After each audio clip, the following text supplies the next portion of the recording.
अस्सलाम वालेकुम, आदाब। आप देख रहे हैं स्टेटस में, मैं हूं आशिया खान। आज हम बात करेंगे जम्मू कश्मीर यूटी में चल रहे बर्निंग इश्यूज़ के बारे में।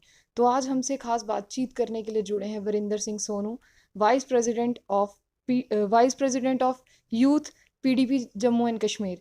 तो हम इनसे आज बात करेंगे जो सबसे बड़ा हमारा जम्मू कश्मीर यूटी में अभी अनएम्प्लॉयमेंट का जो चल रहा है। जैसे कि हमारी ये जो सरकारें हैं, वादे तो बहुत बड़े बड़े किए थे सरकार ने कि रोजगार बढ़ेगा, इंडस्ट्रीज आएंगी। उसी के साथ हम आज बातचीत करेंगे वरिंदर सिंह सोनू जी के साथ। सबसे पहले स्वागत है सर आपका। शुक्रिया जी।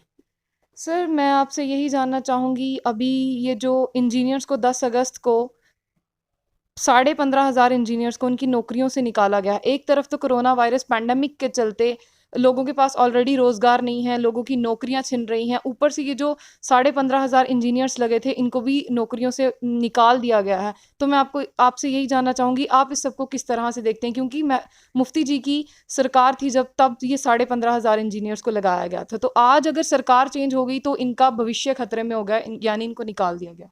देखिए, ये जो सेल्फ हेल्प ग्रुप की आपने बात की है, ये 2004 में जब मुफ्ती साहब चीफ मिनिस्टर थे तो उन्होंने एक स्कीम लाई थी। और उसके तहत ये था कि इनको 20% इन सेल्फ हेल्प ग्रुप्स के इंजीनियर्स को 20% में जो गवर्नमेंट के कंस्ट्रक्शन वर्क थे उसमें रिजर्वेशन थी कि 20% ये काम करेंगे।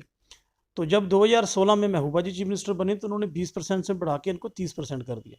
लेकिन बदकिस्मती है कि 10 तारीख को इसी महीने की 10 तारीख को भारतीय जनता पार्टी की ये जो लीडरशिप है, जहाँ उनकी जो सरकार है, मैं सरकार ही कहूँगा क्योंकि सेंट्रल रूल है जहाँ, तो उन्होंने इस 15,500 इंजीनियर्स को बेरोजगार कर दिया।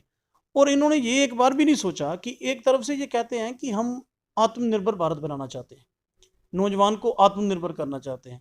तो जो नौजवान अपने पाँव पे खड़ा था, थोड़ा बहुत अपना काम कर रहा था, तो 15,500 आदमी को इन्होंने निकाल दिया। और मुझे नहीं समझ लगती कि ये कौन सी पॉलिसी थी कि जम्मू कश्मीर के नौजवान ने इनका क्या बिगाड़ा है कि ये उनके इतना खिलाफ हो गए कि उनको निकाल दिया। और इसमें एक बात मैं कहूँ कि वो 15,500 के लिए इंजीनियर नहीं थे, उनकी फैमिली तो थी, उसके साथ वो कुछ और लोगों को भी आगे एम्प्लॉयमेंट देते थे कि जैसे कंस्ट्रक्शन का कोई वर्क चलता था तो वहाँ भी तो लोग उनके साथ लगते थे, लोग वो काम करते थे। तो मैं ये समझता हूँ कि ये जम्मू कश्मीर के नौजवान के साथ तो था ही, लेकिन इसमें जबकि पूरा विश्व कोरोना जैसी महामारी के साथ लड़ रहा है, लोगों के रोजगार को छीनना, मैं कहता हूँ गलत बात तो है। ये सबसे बड़ा पाप है जो भारतीय जनता पार्टी ने जम्मू कश्मीर के लोगों के साथ किया है। तो एक तरफ से ये कहा जाता है कि हम रोजगार लाएंगे, नई स्कीम्स लाएंगे, युवाओं का फ्यूचर ब्राइट होगा, और दूसरी तरफ से उनसे रोजगार छीन लिया जाता है। आप देखिए, जो रोजगार छीनने की बात आपने की है कि इनका काम ही यही बन चुका है।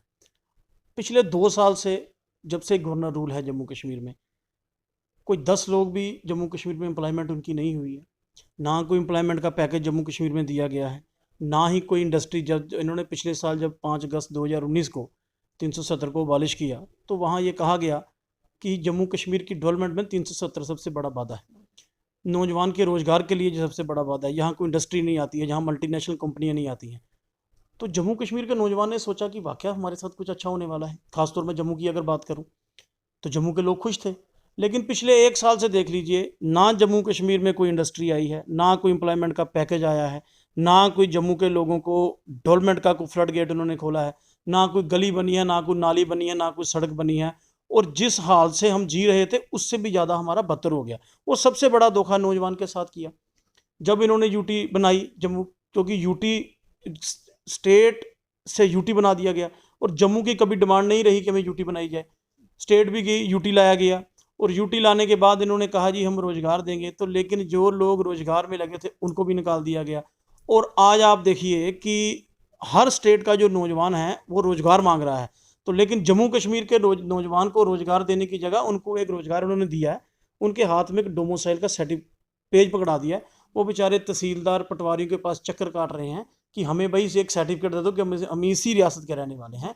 तो मैं समझता हूँ कि इस वक्त जिस जिस जबकि ये ज़रूरत थी नौजवान को आत्मनिर्भर करने की, तो इन्होंने जो लोग काम काज कर रहे थे उनको भी निकाल दिया। ये बहुत ही बड़ा धोखा है जो जम्मू के नौजवान के साथ इस सरकार ने किया है। बात करें 370 को हटाए जाने की, तो जिस तरह से युवाओं को लुभावने स्वप्न दिखाए गए थे कि आपको रोजगार देंगे, उसी जानिब अगर हम एक बात करें तो कहा गया था कि 370 बहुत बड़ी एक बाधा है, जो आतंकवाद खत्म नहीं किया जा रहा। तो अगर हम पिछले दिनों की बात करें अभी भी, तो आए दिन किलिंग्स हो ही रही हैं इनोसेंट्स मर रहे हैं। हमारे पुलिसकर्मी देखिए, उनके ऊपर भी आतंकवादी काफ़ी हमला कर रहे हैं। तो 370 हटने को 1 साल हो गया, आपको क्या लगता है कि आतंकवाद पर लगाम लगाएगी? देखिए, जब 370 को तोड़ा गया तो वाकई ये वादे किए गए लोगों के साथ, तो लोगों ने भी सोचा शायद कुछ इससे अच्छा होने वाला है। लेकिन आपने मिलिटेंसी की बात की, आप देखिए अभी 3 दिन पहले बारामूला में हमारे 5 जवान जो हैं वो शहीद हो गए। मिलिटेंसी एक्टिविटीज़ बढ़ रही हैं, किलिंग भी बढ़ रही हैं, आम शहरी के साथ भी हो रही है। लेकिन अगर मैं जम्मू की बात करूं, जम्मू में तो कभी मिलिटेंसी नहीं थी, जम्मू में तो हालात बिल्कुल पीसफुल थे। और जम्मू का नौजवान भी था वो प्रो इंडियन है, वो भारत के साथ है। और मतलब हर नौजवान के अंदर यही बात है कि ये भारत हमारा देश है और हम भारत के शहरी हैं।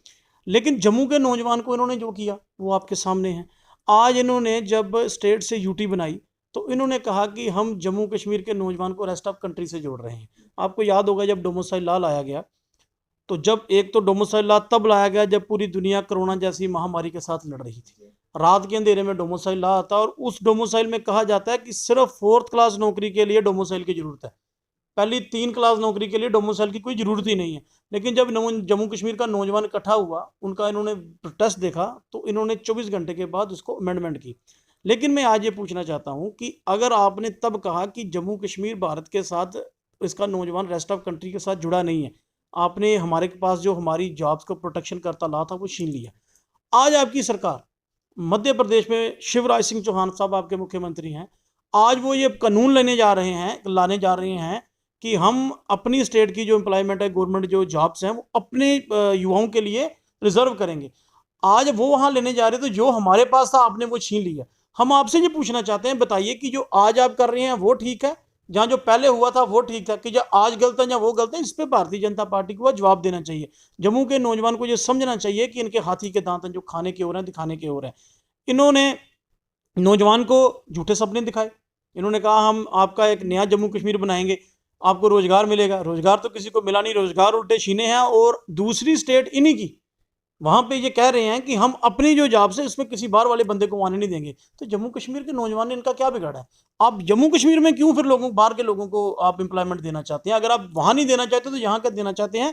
तो ये हम आप इनसे पूछना चाहते हैं कि आज भारतीय जनता पार्टी के जो जम्मू के लीडर हैं, जो जम्मू कश्मीर यूटी के लीडर हैं, उनको सामने आके आज ये जवाब देना चाहिए कि आपने जम्मू के नौजवान के साथ ये धोखा किया और किसके कहने पे किया, और उसका आज ये जवाब इनसे लोग पूछेंगे। इनको बाहर आके ये जवाब देना पड़ेगा।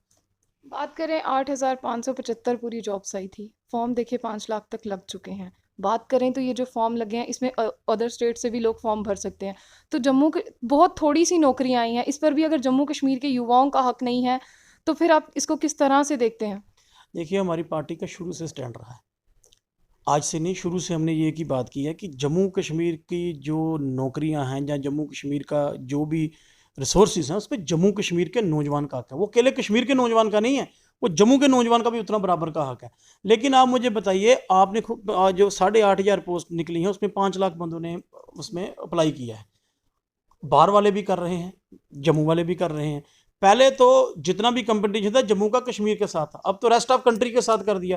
तो मैं समझता हूं कि आज आप देखिए, आज यहाँ डिजिटल इंडिया बनाने की बात होती है। पिछले 1 साल से जम्मू में नेट नहीं चल रहा, नेट है तो 2G है। आप मुझे बताइए, जब कोरोना जैसी महामारी के टाइम पे सारी स्टडीज़ ऑनलाइन है, क्या जम्मू को वहाँ 4G इंटरनेट की ज़रूरत नहीं है? लेकिन इन्होंने हमें क्या तोहफा दिया? गांधरबल जो डिस्ट्रिक्ट है वो जम्मू से ज़्यादा सेफ है। मुझे बताइए, जम्मू में ऐसी कौन सी प्रॉब्लम है कि यहाँ 4G नेट नहीं शुरू किया जा सकता? अब ये बात करते हैं कंपटीशन की, रेस्ट ऑफ कंट्री के साथ कंपटीशन करने की। जो अरनिया का आरएसपुरे बॉर्डर का रहने वाला जो नौजवान है, जो रहने वाली जो हमारी बहन है, वो जम्मू यूनिवर्सिटी, मतलब जम्मू शहर में पढ़ने वाले बंदे के साथ मुकाबला नहीं हो सकता। बहुत सारी रीज़न है। तो रेस्ट ऑफ कंट्री के साथ कैसे करना है? और वो भी जब आप 1 साल से 4G के बिना हो। आप जो लोगों ने 10th, आप देख लीजिए, अब 10th और 12th के बोर्ड के एग्ज़ाम है, सारी स्टडी जो है वो ऑनलाइन हो रही है, वो ये नहीं कर पाएंगे। और उसके बाद जो है कि जिन्होंने प्रोफेशनल एंट्रेंस के लिए जाना है, प्रोफेशनल कोर्सेज के लिए जाना है, जिन्होंने कोई किसी ने IAS KS की तैयारी करनी है, वो कहाँ से करेगा? वो कहाँ से करेगा? तो ये मैं कहता हूँ कि ये कहते तो थे कि हमने जम्मू कश्मीर के नौजवान के साथ इंसाफ करना, लेकिन कोई इंसाफ नहीं हुआ है। और इन्होंने हमेशा, मैं ये कहता हूं कि भारतीय जनता पार्टी को जम्मू के लोगों ने पिछले 2014 के असेंबली इलेक्शन में बहुत बड़ा समर्थन दिया था। लेकिन आप एक भी काम बता दीजिए जो जम्मू के लोगों के हक में इन्होंने किया हो। और आज आप बताइए, पिछले 2 साल से डायरेक्ट इनकी सरकार है, डायरेक्ट इनका रूल है, लेकिन इन्होंने नौजवान के साथ जो वादे किए वो पूरे नहीं किए। और जो रोजगार पे लगे थे उनको निकाला। और सर्विस सिलेक्शन बोर्ड में जिन बंदों की मतलब टेस्ट हो चुके थे, वो सोच रहे थे इंटरव्यू आएगा हमारी नौकरी लगेगी, वो भी इन्होंने कैंसिल की लिस्ट और उनको कहा कि आप नए सिर से उस पर अप्लाई कीजिए। उसमें बहुत सारे लोग हमारे एवरेज हो गए, तो उनकी एज रिलैक्सेशन भी नहीं मिलेगी। तो मैं इनसे पूछना चाहता हूं कि आपने कौन सा नया जम्मू कश्मीर बनाने के लिए हमारे साथ ये किया था? अगर किया था भाई, आपने अच्छे दिन लाने थे, हमें वही हमारे वो बुरे दिन ही लौटा दो, जिसमें हम ये तो कह सकें कि जो कुछ है मेरा है। तो ये मैं समझता हूँ कि आज नौजवान को, जम्मू के नौजवान को आज ये समझ लग चुकी। बात करें केंद्रीय सरकार की, तो केंद्रीय सरकार कभी खुलकर सामने नहीं आई बोलती हुई। जब भी प्रोटेस्ट होते हैं, पत्रकार वार्ताएं की जाती हैं, कभी भी केंद्रीय सरकार की तरफ से नहीं की जाती। बाकी अदर पॉलिटिकल पार्टीज हैं, वो उभर कर सामने आती हैं। देखिए, वही तो बात है कि जिनकी जिम्मेवारी है वो बोलते नहीं, जिन्होंने यहाँ कुछ करना है वो नज़र नहीं आते। आप मुझे बताइए, ये कोरोना जैसा जो पेंडेमिक, जो कोरोना जैसी महामारी में पिछले 6 महीने से लोग दरबदर हैं, आप बताइए कि कोई केंद्र का नेता या केंद्र का मंत्री यहाँ हमारे पास आया हमारा हालचाल पूछने के लिए? जहाँ किसी आदमी ने वहाँ से बात की कि हम ये करेंगे? सिर्फ कागजों में आप सारे काम कर रहे हैं, ग्राउंड पे इम्प्लीमेंटेशन देखिए आप हो रही है कि नहीं हो रही। आज बरसात का मौसम है, आज आप देखिए, आप रोज़ कवर करते होंगे स्टोरी, जगह जगह सड़कों पर खड़े पड़ चुके हैं, किसी ने उनको साम संभालने की बात नहीं की। आज ड्रेनेज सिस्टम देख लीजिए पूरे जम्मू शहर का, यहाँ म्यूनसिपलिटी चुनी हुई है, म्यूनसिपल कॉर्पोरेशन है, आप पूरे जम्मू शहर का ड्रेनेज सिस्टम देख लीजिए, कहीं ड्रेन का काम लगा है, कहीं गली नाली बन रही है। कोई आदमी इलाके में जाके ये पूछ रहा है किसी से भी, आपको दुख क्या है, आपको तकलीफ क्या है? नहीं है। आज भी जम्मू के लोग, मैं जम्मू शहर की आपको बात कर रहा हूँ, एक दिन बरसात होती है, 3 दिन लोगों के घर में पानी नहीं बाहर जाता है। आज भी तो हम वही हैं, वहां से भी मैं कहता हूँ बदतर है। पहले जी होता था कि चलो अफसर बात सुनते थे, किसी ना किसी के पास जाते हैं। आज जो जम्मू कश्मीर के लोग, जो जम्मू के लोग हैं, वो बेसहारा हैं। वो किसके पास जाएं, वो किसको अपनी बात कहें? अफसर की मर्जी है, फ़ोन सुनेगा, नहीं आएगी तो नहीं सुनेगा। तो ये एक बहुत बड़ा मसला है, और इस मसले का हल ये है कि किसी ने भी जम्मू के लोगों के दुख तकलीफ को समझने की कोशिश नहीं की है। बात करें महबूबा मुफ्ती जी की, अभी भी उनका पीएसए बरकरार है। तो कहीं ना कहीं आप इसको किस तरह से देखते हैं, जबकि बहुत लंबा अरसा हो गया? तो अभी आपको क्या लगता है कि सरकार को ये ख़त्म करना चाहिए? देखिए, पिछले 1 साल से महबूबा मुफ्ती जी को पीएसए के तहत रखा है, जो जी। कि इलीगल डिटेंशन है। जी। वो इस रियासत की मुख्यमंत्री रही हैं, जी। वो एक बार दो बार मेंबर ऑफ पार्लियामेंट रही हैं, उससे पहले वो एमएलए रही हैं, और मुफ्ती साहब की बेटी हैं। मुफ्ती साहब इस देश के होम मिनिस्टर रहे हैं, इस रियासत के चीफ मिनिस्टर रहे हैं। उनको 1 साल से इलीगल डिटेंशन में रखा है, उनका कसूर क्या है? पीएसए लगा है, और मेन स्ट्रीम पोलिटिकल पार्टी है, मेन स्ट्रीम लीडर हैं, जो कि कश्मीर में भारत का झंडा लेके चलते थे और भारत को, इंडियन डेमोक्रेसी वहाँ पे मजबूत करने के लिए काम करते थे। आपने 1 साल से रखा है, उन्होंने कुछ कहा भी नहीं है, कुछ बोला नहीं है। हम आज भी अपील करते हैं कि जल्द से जल्द उनकी जो डिटेंशन है वो ख़त्म करनी चाहिए, और उनको बाहर आने देना चाहिए। और मैं अकेले उनकी नहीं, हमारी पार्टी के और बहुत सारे लीडर हैं जिनको हाउस अरेस्ट, किसी को हाउस अरेस्ट पे रखा है, किसी को इलीगल डिटेंशन पे रखा है, और भी कश्मीर के बहुत सारे मेन स्ट्रीम पोलिटिकल लीडर हैं। इन सबको बाहर करना चाहिए, और जम्मू कश्मीर में पोलिटिकल प्रोसेस जो है उसको बहाल करना चाहिए। लोगों की बात सुननी चाहिए और देखना चाहिए कि हम क्या कर रहे हैं और क्या नहीं कर रहे। अगर आप लोगों के भले के लिए सब कुछ कर रहे हो तो फिर लोगों को अंदर क्यों रखा है? उनको बाहर आने देना चाहिए। और इसी तरह से मैं कहता हूँ कि जम्मू में भी आप देख लीजिए कि अपोजिशन पार्टियों के लीडरों की बात नहीं सुनी जाती। अब आपने एक सवाल किया है, जब गवर्नर रूल लगा, असेंबली डिजॉल्व होगी, आज भी आप देख लीजिए कि भारतीय जनता पार्टी के जितने भी एक्स एमएलए हैं, एक्स मिनिस्टर हैं, वो सभी सरकारी बंगलों में रह रहे हैं, सबके पास सरकारी गाड़ियां हैं, सबके पास सरकारी सिक्योरिटी है। अपोजिशन के जितने लीडर थे आपने बाहर निकाल दिया, अच्छी बात है निकाल दिए, तो इनको किस कैपेसिटी में वहां रखा गया है? इनको भी बाहर अपने घर जाने देना चाहिए। अगर आपने एक एक्स एमएलए या फार्मर लेजिस्लेटर के लिए कोई कानून रखा है, तो वो सबके लिए लागू करना चाहिए। अगर आपने भारतीय जनता पार्टी के फार्मर एमएलए को गाड़ी दी है, तो बाकी जो अपोजिशन के एमएलए उनसे आप छीन रहे हो, उनसे आप सिक्योरिटी भी डिडक्ट कर रहे हो। हमारे फार्मर एमएलसी हैं, फार्मर एमपी, उनके पास एक भी पीएसओ नहीं है, और इनके पास आज भी पीएसओ हैं। तो मैं कहता हूं कि आप डेमोक्रेसी को जिंदा रखने की बात करते हैं, आप कहते हैं हम गुड गवर्नेंस देंगे, आप कहते हैं कि करप्शन फ्री हम सरकार देना चाहते हैं, तो करप्शन तो आपके घरों पे है। आप सरकारी बंगलों में किस कैपेसिटी में रह रहे हैं? इनको खाली करवानी चाहिए। लोगों के सामने ये बात आनी चाहिए कि भाई अगर दूसरे के लिए नहीं तो इनके लिए क्यों है? अगर सिक्योरिटी थ्रेट इनको भी है तो बाकी लोगों को भी है। तो मैं ये कहता हूं कि जम्मू कश्मीर में डेमोक्रेसी को जल्द से जल्द बहाल करना चाहिए। अभी डेमोक्रेसी नहीं है। अभी आप देखिए, आपने पिछले दिनों देखा होगा, एक मास्क मैन नाम से एक लड़का निकला। मास्क मैन ने उसने मुंह पे मास्क पहना है और उसने एक हाथ में होर्डिंग रखी है, उसमें ये लिखा है कि जो जम्मू की आर्टिफिशियल लेक है, वो इतनी आर्टिफिशियल है कि वो आर्टिफिशियल आंखों से नजर आएगी। उसने क्या गलत कहा? उसने किसी को पत्थर नहीं मारा, कोई प्रदर्शन नहीं किया, कोई सड़क नहीं, उसको भी पुलिस ने डिटेन किया। जब नौजवान सारे इकट्ठे हुए, सोशल मीडिया पे देखा, फिर उसको छोड़ा गया। उसके बाद एक ब्लैक मैन आया, उसके बाद कल आपने देखा होगा हेलमेट मैन आ रहा है। तो ये लोगों के अंदर के जज्बात हैं, और ये जज्बात जो हैं ये लोगों में जाने चाहिए, लोगों की बात बाहर आनी चाहिए और सरकार को उनकी बात सुननी चाहिए। मैं कहता हूँ बड़े मसले तो आप छोड़ दीजिए जी, आप कह रहे थे हम ये लाएंगे बोले, वो छोड़िए, हमें गली नाली और सड़क दे दीजिए, पीने का पानी दे दीजिए, बिजली दे दीजिए। आप देखिए ये जो बरसात का मौसम है, आप देखिए कितनी सड़कें जो हैं उन पर खड्डे बन गए हैं, लेकिन पिछले 15 दिन से बरसात 20 दिन से चल रही है, आप एक भी जगह पे देख लीजिए कि कंसर्न डिपार्टमेंट कभी उसकी रिपेयरिंग के लिए नहीं जा रहा।